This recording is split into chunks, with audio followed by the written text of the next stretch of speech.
2021년 제5회 부산 환경교육 한마당의 개회를 선언합니다. 네, 감사합니다. 많은 분들이 축하 속에서 오늘 환경교육 한마당을 진행하게 되었습니다. 저는 부산의 환경교육 네트워크의 대표를 맡고 있는 차연근입니다. 여러분 반갑습니다. 예.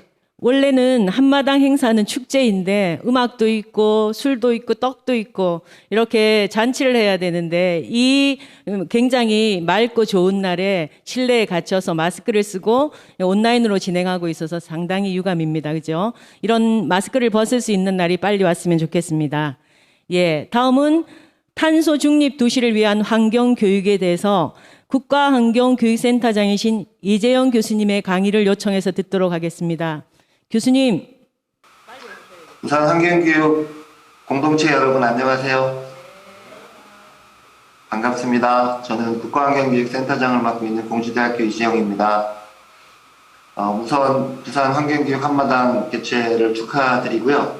날씨가 갑자기 쌀쌀해졌는데 모두 건강하시기를 바랍니다. 제 주변에 아픈 사람들이 많아가지고 날씨가 이렇게 불규칙하거나 예상보다 빨리 추워지니까 특히 연세 드신 분들도 그렇고 좀 평소에 건강이 약하셨던 분들이 굉장히 힘들어 하시는 것 같습니다. 지금 기후위기와 탄소 중립 사회로의 전환에 대해서 우리 모두가 관심을 가지고 있고 공감대가 커지고 있는 건 분명한 것 같습니다. 그래서 오늘 우리가 함께 이런 탄소 중립 도시로 부산이 거듭나기 위해서 환경교육이 어떤 방향을 가지고 나아가야 될까, 이런 데 대해서 함께 길지 않은 시간이지만 이야기를 나눠볼까 합니다. 얼마 전에 문재인 대통령이 SDGs 모먼트, SG 모먼트라고 하는 행사에 연설을 하면서 지금 오른쪽에 보고 계시는 UN 대학의 보고서를 인용을 했는데요.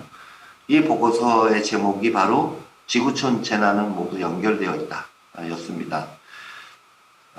지금 보시는 것처럼 전 세계가 홍수와 가뭄, 산불, 해수면 상승 등으로 고통받는 동시에 팬데믹으로 인해서 질병과 건강 안전에 위협이 되고 있고 또 그 와중에 많은 사람들이 일자리를 잃거나 경제적인 어려움에 처해 있습니다.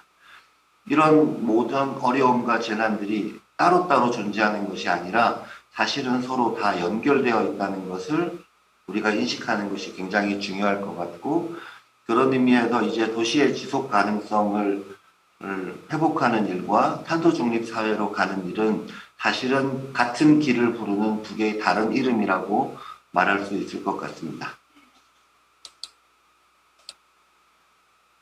지구촌 곳곳이 산불, 가뭄, 홍수, 해수면 상승 등으로 재난을 겪고 있고, 그에 따라서 원래 살던 곳을 떠나서 떠돌이 생활을 해야 되는 난민들의 숫자가 급증하고 있다는 얘기를 아마 들어보셨을 겁니다. 이미 전 세계적으로 그런 난민의 숫자가 1억 명에 달한다고 하죠. 우리에게는 그런 일이 닥치지 않아야 되고, 더 나아가서는 우리 미래 세대에게 절대 그런 일이 닥쳐서는 안 될 텐데 그렇게 낙관하기만은 어려운 상황인 것 같습니다. 그 와중에 미국의 경우에 올해 2021년에 전체 미국 시민들의 3분의 1이, 약 3분의 1이 환경 재난 지역으로 선포된 곳에 살게 되었다고 합니다. 그만큼 이제 환경 재난은 일상화가 되어가고 있는 것이고 일상적 삶의 위협이 되고 있는 것이라고 볼 수 있겠죠. 우리는 언제 마스크를 벗을 수 있을까요? 많은 사람들이 빨리 마스크를 벗고 코로나 이전으로 돌아가거나 위드 코리아라는 이름으로 코로나가 있더라도 뭔가 삶의 정상을 회복하고 싶어 하시는데 우리의 기대처럼 그렇게 될 수 있을지 매우 걱정스럽습니다. 왜냐하면 지금 우리가 겪고 있는 코로나19 이전에도 다양한 인수공통 감염병들이 있었고 이런 문제를 일으킨 원인들이 제대로 해결되고 있지 않기 때문이죠.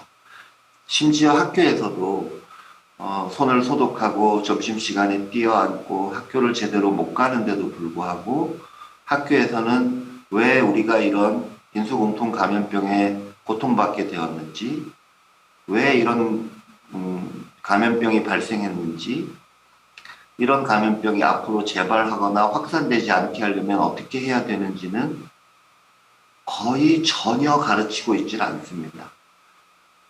아마 시험에 나오지 않기 때문이겠죠. 제가 농담으로 곧 있을 수능 시험에 마지막 문제로 코로나19와 같은 인수공통 감염병이 발생한 원인에 대해서 논하시오. 이런 논술 문제 20점짜리가 하나 나온다고 미리 예고를 하면 우리나라 전역의 고등학교에서 아마 난리가 났을 거라고 얘기한 적이 있는데요. 자, 앞에 재난이 연결되어 있는 것처럼 SDGs 17개 목표도 사실은 모두 연결되어 있다고 봐야 되겠죠. 그런 의미에서 우리의 환경교육도 이제 SDG 17개 목표들을 포함해서 어떻게 하면 보다 융합적으로, 통합적으로 접근할 것인가 하는 게 아주 중요한 과제가 되는 것은 틀림없는 것 같습니다. 잘 아시다시피 우리가 탄소 중립 사회로 가려면 이 욕조에 반쯤 차 있는 이 물이 넘치지 않아야 되는데요. 이 욕조에 반쯤 차 있는 게 온실가스라고 한다면 넘어서는 안 될 선으로 계속 지금 올라가고 있잖아요. 그래서 탄소 중립 사회로 가려면 한편으로는 배출량을 획기적으로 줄여야 되고 또 한편으로는 배출된 온실가스를 자연으로 돌려보내야 되죠. 그런 의미에서 탄소 감축, 온실가스 감축을 위한 노력과 자연 생태계의 회복 탄력성을 다시 되찾아서 자연이 그런 배출된 온실가스를 더 잘 흡수 저장할 수 있는 힘을 동시에 길러야 하겠습니다. 그런 의미에서 기존에 우리가 해오던 자연치유 교육, 생태교육과 기후변화 교육과 순환 경제 교육 이런 것들은 서로 분리되어 있는 것이 아니라 탄소 중립 사회로 가는 서로 다른 경로라고 할 수 있겠죠. 보시는 것처럼 전 세계의 리더들은 지구에 살고 있는 인류의 지속 가능성을 위협하는 가장 심각한 문제로 기후변화와 생물다양성 감소를 꼽고 있고 이 두 가지 문제는 서로 밀접하게 맞물려 있는 걸 볼 수 있습니다. 지금 우리가 겪고 있는 감염병 문제는 그 심각성의 수준으로 볼 때 사실 13위 정도로 평가받고 있는 것입니다. 그 앞에 아주 다양한 환경 문제와 또 빈곤의 문제 이런 것들이 더 심각한 문제로 해결해야 될 과제로 놓여 있다는 것이죠. 자, 그래서 이제 우리의 학교, 우리의 사회가 그린이라고 하는 것과 스마트라고 하는 정보통신 기술과 AI 등을 결합하면서 지속가능한 생태 문명의 핵심 학교로 또 지속가능한 생태 문명으로 전환하는 마을로 이제 전환을 해야 되는데요. 그 과정에서 환경교육은 에너지에 대한 부분, 생물 다양성에 대한 부분, 그다음에 생태 순환 경제에 대한 부분, 그리고 생명윤리에 대한 부분을 함께 묶어서 다루면서 스마트라고 하는 정보통신 기술을 어떻게 효과적으로 잘 결합해서 에너지 효율을 높이고 적은 자원으로 많은 사람들이 함께 누릴 수 있는 시스템을 만들 것인가, 이런 것들이 이제 과제가 되겠습니다. 우리의 헌법은 35조의 환경권을 보장하고 있고 31조의 교육권을 보장하고 있죠. 그리고 이 둘을 합친 걸 환경학습권이라고 불러왔는데 이번에 8월 31일 날 아주 획기적인 변화가 있었죠. 바로 헌법상의 교육권을 이어받는 가장 중요한 토대가 되는 교육기본법에 8월 30일 날 22조 2항에 기후변화 환경교육을 의무화하는 조항이 들어갔습니다. 그래서 전 세계적으로 발생하고 있는 기후변화에 대응하기 위해서 국가와 지방자치단체는 모든 국민이 생태 전환 교육을 받을 수 있도록 필요한 시책을 수립 실시하도록 의무화되었습니다. 이제는 학교와 학교 밖에서 모든 시민들의 환경학습권을 보장하고 생태 전환 교육, 기후 환경 교육을 강화하는 것이 국가와 지방자치단체의 의무라는 것이죠. 그렇다면 당연히 종합계획도 수립해야 되고 전담 부서도 설치해야 되고 예산도 편성해야 되고 모든 사람들이 소외받지 않고 환경교육을 받을 수 있는 기회를 제공해야 하겠습니다. 자, 그런 의미에서 저는 오늘 세 가지 외국에서 만들어지고 있는 또는 만들어진 법을 말씀드리면서 부산이 또는 우리나라가 탄소 중립 사회로 가기 위해서 기존에 우리가 해오던 환경 교육은 더 잘하면서 우리가 좀 더 고민해 봐야 될 주제에 대해서 말씀드리고자 합니다. 들어보신 분들도 있을 텐데요. 스위스가 EU에 있는 여러 나라들과 함께 동물복지법을 개정했습니다. 근데 이 법에 따르면 가장 많이 알려진 건 랍스터와 같은 그 갑각류이긴 하지만 갑각류뿐만 아니라 문어, 낙지 같은 두 종류, 그 다음에 어류들을 함께 묶어서 이 동물들을 살아있는 채로 끓는 물에 집어넣는다든지 살아있는 채로 얼음에 재워서 보관하거나 운반한다든지 하는 게 다 불법이 되었습니다. 그래서 동물복지법 시행령의 제8절에 동물을 사망에 이르게 하는 행위 및 도축 파트에서 예를 들면 물고기를 풀어줄 목적으로 낚시한다든지 살아있는 미끼를 물고기에 사용한다든지 얼음에 재워서 가지를 운송한다든지 이런 것들이 다 금지 행위가 됐습니다. 어기면 이제 과태료를 물거나 그렇게 되는데요. 우리나라 만약에 스위스의 동물복지법 시행령이 우리나라에 적용된다면 우리가 흔히 말하는 잡는 손맛 낳아주는 미덕이라든지 또는 해물탕에 살아있는 낙지를 넣어서 꿈틀거리면서 죽어가는 걸 본다든지 살아있는 채로 생선을 회를 떠가지고 껌뻑이는 눈을 마주친다든지 이런 것들이 다 불법이 될 수 있는 것입니다.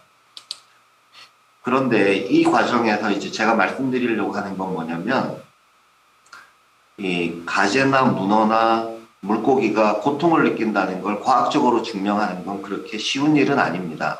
그래서 과학자들 사이에서도 꽤 논쟁이 있었는데요. 지난 10여 년 동안 축적된 연구 결과를 보면 이들이 고통을 느낀다는 것이 거의 확실하다는 거죠. 그래서 결과적으로 어떻게 됐냐면 요점은 이렇습니다. 우리는 환경교육을 하면서 과학의 문제, 그 다음에 법의 문제, 윤리의 문제 이런 것이 마치 별개인 것처럼 생각할 우려도 있습니다. 그런데 이 사례에서 보는 것처럼 과학자들이 인간 이외에 다른 동물들이 고통을 느끼는가에 대한 연구를 했고 그 결과로 갑각류나 어류나 두 종류들도 고통을 느낀다는 것을 거의 확실하게 밝히게 됐고 그게 근거가 돼서 법이 만들어졌고 새로 이들에게 불가피하지 않은 고통을 주지 못하도록 금지하는 법이 만들어졌고 그에 따라서 이 지역의 요리법, 음식문화라고 하는 또 생명에 대한 윤리가 바뀌게 된 것이죠. 그러니까 과학과 법과 윤리가 서로 대화하면서 새로운 일종의 생태 문명을 향한 변화를 만들어가고 있다고 볼 수 있겠습니다. 제가 강조해서 이 사례로 말씀을 드리려고 하는 건 그렇다면 우리 아이들이 어떤 아이는 법을 전공하고 어떤 아이는 과학자가 생물학자가 되고 어떤 아이는 윤리 문제를 고민한다고 해도 이 아이들이 자기의 관심을 유지하면서도 하나의 문제에 대해서 함께 토론하고 자기의 진로도 만들어갈 수 있다는 거죠. 자, 두 번째 사례는 필리핀의 환경을 위한 졸업유산법 사례인데요. 이 법은 2019년 5월 달에 통과가 됐는데 이 법에 따르면 필리핀에서 초, 중, 고 대학을 졸업하는 모든 아이들은 졸업 자격 요건으로 나무를 10그루를 심어야 됩니다. 초등학교 졸업할 때, 중학교 졸업할 때마다. 그렇게 되면 이들이 심은 나무 중에서 10%만 살아남아도 한 세대가 지나면 5천억 그루 이상의 나무가 심겨지고 가꾸어질 거라고 기대하고 있다고 합니다.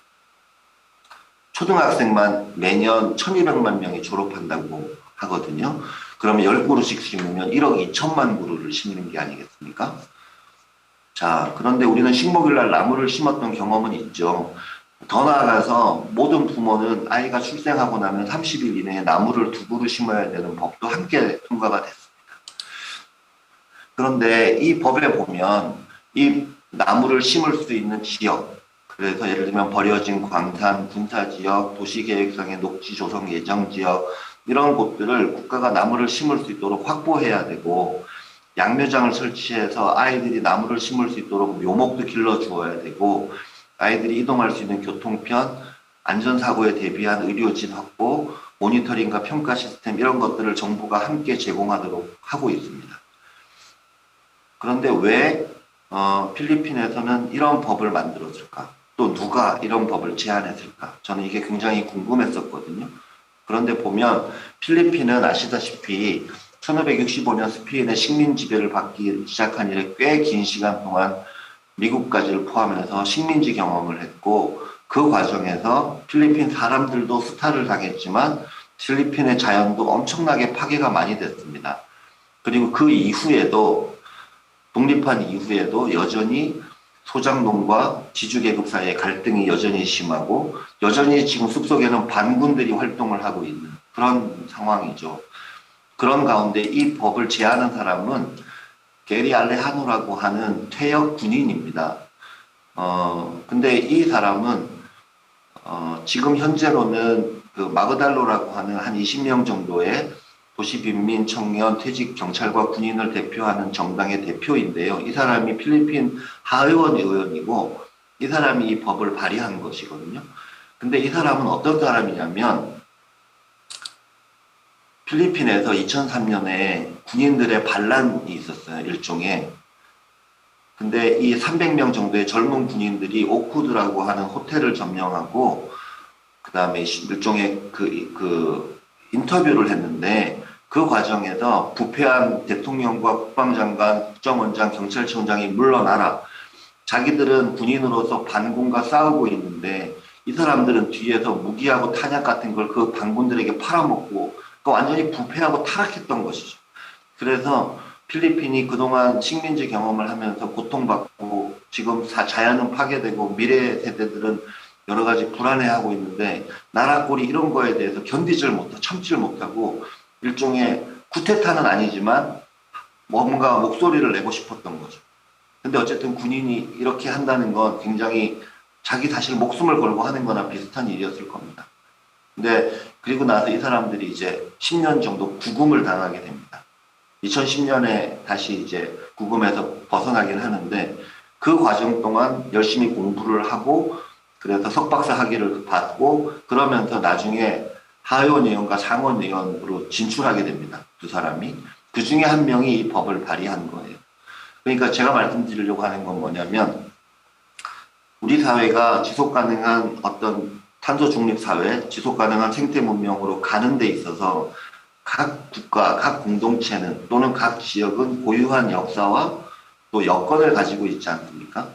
그래서 이 알레하노라고 하는 군인은 오랫동안 식민지였던 필리핀, 그리고 그 과정에서 수탈당했던 사람들과 자연, 그리고 이제 미래 세대에게 좋은 유산을 남기고 그 아이들이 스스로 필리핀 미래의 주인으로서 뭔가 생명교육, 환경교육, 민주시민 교육을 받고 주체로서 살아가기를 바라는 마음에서 어떻게 하면 좋을지를 고민하다가 모든 아이들에게 미래를 위해서 나무를 심게 하는 방법을 착안해낸 것이죠.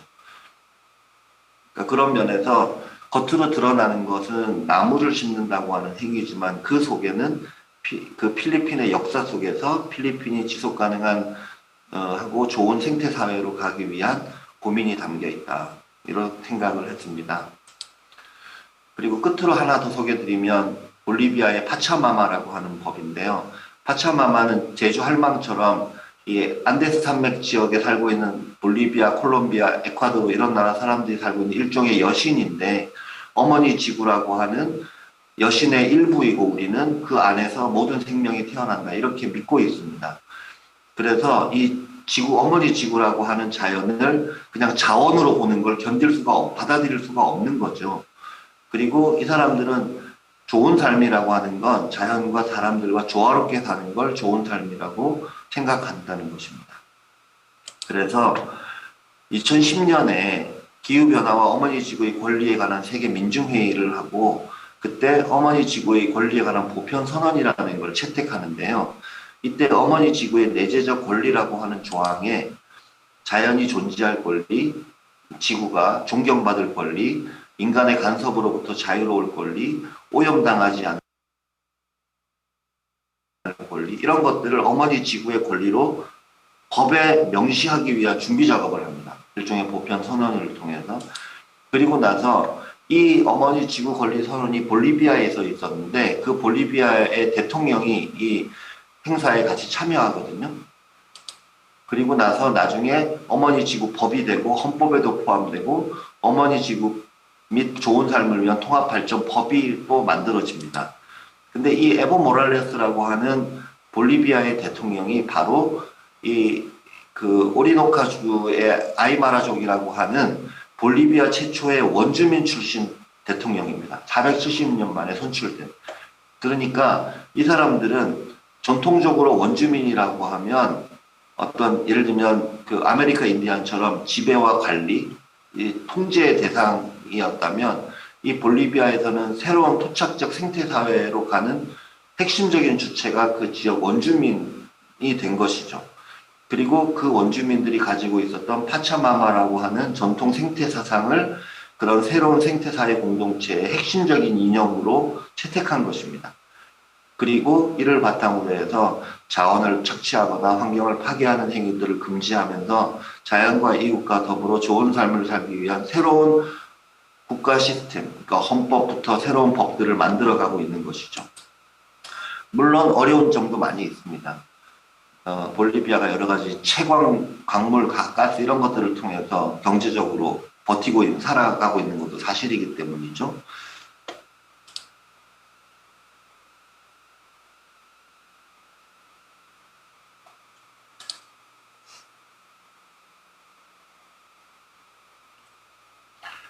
자, 이제 그래서 거의 이제 마무리를 해야 되겠는데요. 지금 손진강의 제첩이 지난 20년 동안 100분의 1로 줄어들면서 그 지역에 많은 사람들이 고통을 받고 있습니다.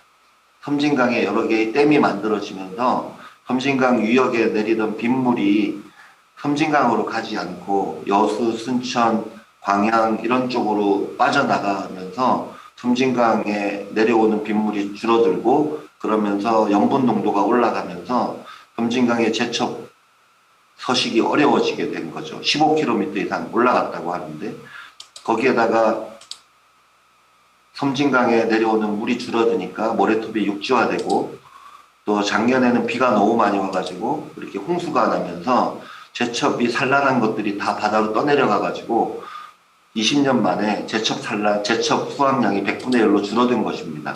그러다 보니까 550개의 어촌 마을, 어촌 가구, 100개의 식당 또는 공장 방문하는 사람들에게 어마어마한 피해를 주게 된 것이죠. 사실 어떤 면에서 보면 섬진강 유역으로 내리는 빗물을 누구에게 보낼 것인가 하는 건 매우 정치적인 문제일 수도 있습니다. 그리고 최근에 환경부로 물 관리를 일원하는 물관리법이 바뀌게 됐죠. 이 법이 어떻게 시행되고 물 관리가 어떻게 되느냐에 따라 섬진강의 생태계와 그 생태계에 의존해서 살고 있는 하동, 구례 이쪽 지역 사람들의 미래 삶이 달려있다고 하겠습니다. 자, 그래서 제가 오늘 말씀드리려고 했던 요지를 그냥 앞으로 1, 2분 안에 시간이 없다고 하시니까 요약해서 말씀드리겠습니다.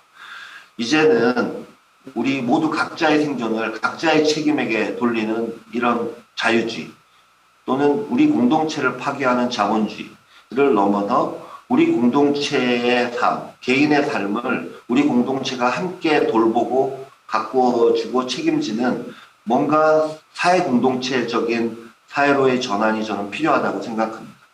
그래서 생태 문명은 아마 생태주의와 공동체주의 또는 사회주의가 결합된 어떤 새로운 사회로의 변화를 말하는 것이 아닐까 저는 그렇게 생각하고요.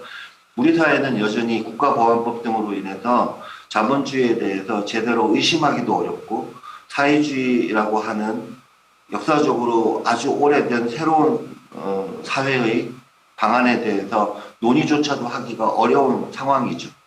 그러나 이제 지속가능한 생태 문명으로 가기 위해서는 좋은 삶과 좋은 사회에 대한 새로운 기준을 만들어야 되고 그 과정에서 새로운 상상력이 필요한데 그중에 우리 공동체에 어디까지를 포함할 것이냐. 아까 스위스의 동물보호국 사례처럼 인간 이외의 다양한 생물들에 대해서까지도 폭을 확대해야 되고 과학과 법과 윤리의 관계에 대해서도 새로운 관점이 필요해졌습니다. 이런 상황에서 학교와 교육의 역할도 이제 기존에 우리가 해오던 자연, 과학, 생명, 생태 이런 것들을 넘어서 뭔가 새로운 아이템들을 함께 고민해야 된다고 생각합니다. 결론은 탄소 중립 사회는 결국 덜 소유하고 더 많이 공유하는 공동체일 것입니다. 그러기 위해서는 생태 발자국 1 이하에서 자연과 이웃과 더불어 지속 가능하고 좋은 삶을 살 수 있는 곳이 되어야 되고 그런 탄소 중립 도시를 위한 환경 교육은 우리가 어떻게 하면 그런 사회와 삶을 설계하고 만들어 갈 것인가 하는 데 필요한 역량과 의지를 갖도록 돕는 활동이고 결국 이제 지구 생태 시민이나 마을 생태 시민을 향한 탄소 중립 도시를 향한 환경 교육에서는 전통적인 자연, 생명, 과학을 넘어서 새로운 법, 새로운 정치, 새로운 경제의 문제를 적극적으로 고려할 필요가 있다고 생각합니다. 앞으로 이런 분야에 대해서 함께 공부해 가면 좋겠습니다. 경청해 주셔서 감사하고요. 쌀쌀한 날씨에 늘 건강하십시오. 감사합니다. 네, 교수님 감사합니다. 예, 탄소 중립 도시뿐만 아니라 생태 문명으로 가는 입구를 조금이라도 저희들에게 이야기해 주신 것 같아서 대단히 감사합니다. 예, 고맙습니다.